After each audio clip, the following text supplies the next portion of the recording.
The events of the past week have been a shock to so many of our systems, with most of us feeling unsure about the future. I'm talking, of course, about Harry Styles dating Olivia Wilde. I can't explain why, but in many ways, I just feel like if Olivia Wilde can date Harry Styles, that means I can date Harry Styles. I'm not saying I want to, I don't, but that's just how things have changed. Anyway, Trump. Many Republicans have spent the last week acting oh so totally shocked by the riot last week, which is crazy because a few of them were the ones encouraging it. Stand up and fight. Stand up and hold your representatives accountable.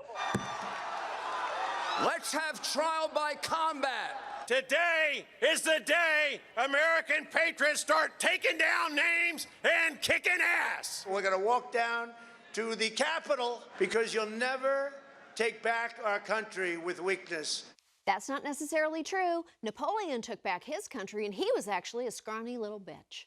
Of course, Trump's rhetoric isn't new. In fact, of the two things Trump will be most remembered for, one will be his rhetoric, and two will be everyone's reaction on the day we found out he had COVID.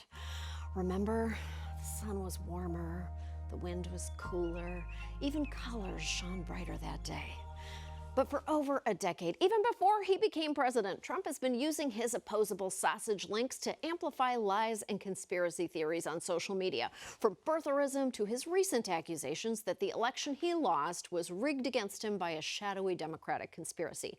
Though nothing gained as much attention as his takedown of Daphne Bridgerton, calling her the most flawed diamond of the season. Trump's feed has long been the lifeblood of a campaign against truth, justice, and Rosie O'Donnell. That's why it's so sad that it took misinformation-fueled insurgents invading our Capitol for social media companies to finally do something effective about it. You will never again see a tweet from President Trump.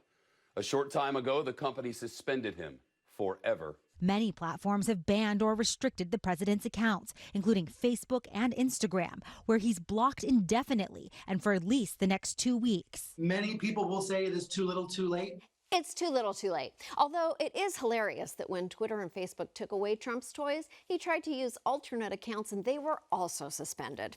At this point, the only way he has to communicate with his followers is by posting song lyrics in his aim away message. Sure, it's good that Twitter, Lord of the Rings dwarf Jack Dorsey, and Facebook's own dead-eyed Peter Pan, Mark Zuckerberg, finally took real action against Trump. But you see, the problem is they should have done something, I don't know, years ago. Not just because the president has routinely stoked racism and violence on social media, but also because it gave us 4 goddamn years of dorky Kofifi shit. Banning and suspending Trump now, after all the damage he's done, doesn't suddenly make social media companies the good guys, especially after the last 4 years. It's like only turning off the oven after your entire house burns down. Social media platforms have long been profiting off Trump's all-caps rants, even as they bend over backwards to avoid taking any responsibility. Even recently, when Twitter began adding disclaimers to Trump's false tweets, they all basically read, "We know," which I get. It's hard to say no to lucrative views from the guy who's basically every bad Willy Wonka kid combined. These companies make their money off inflammatory statements and the ensuing clapbacks, and Trump's intense divisiveness has been a veritable click factory for them, which is crazy because that's the only U.S. factory Trump has been able to keep from closing since the collapse of the CNC music factory.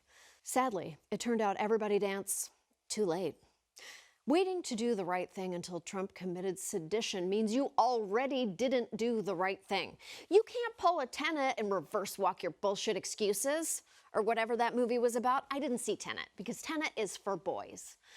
While he's now attempting to cast himself as a hero of democracy, previously Mark Zuckerberg stood firm in his refusal to moderate Trump, even on election night as Trump riled up his supporters with lies and conspiracy theories. While Facebook did add context to some of the president's posts during the election, they refused to describe the information as misleading or limit how it could be shared or seen. That's so useless, they might as well have fought Trump's disinformation campaign with Snapple facts. Look, I am glad that social media sites are finally making the wealthy president of America face the lightest of consequences, but it's too little too late. People like Mark Zuckerberg definitely knew the president was inciting violence because his own employees told him. When one Facebook staffer quit, they cited Facebook's very apparent interest in propping up actors who are fanning the flames of the very fire we are trying to put out. Jack Dorsey and Mark Zuckerberg aren't heroes for giving into pressure. Twitter and Facebook have already caused far more damage than we can even comprehend, and it's hard to imagine how we will possibly undo it.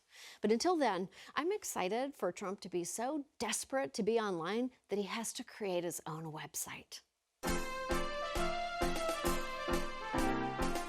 If you liked this video, hit subscribe and leave a pleasant comment below. Let's ride out the rest of this nightmare year together, okay?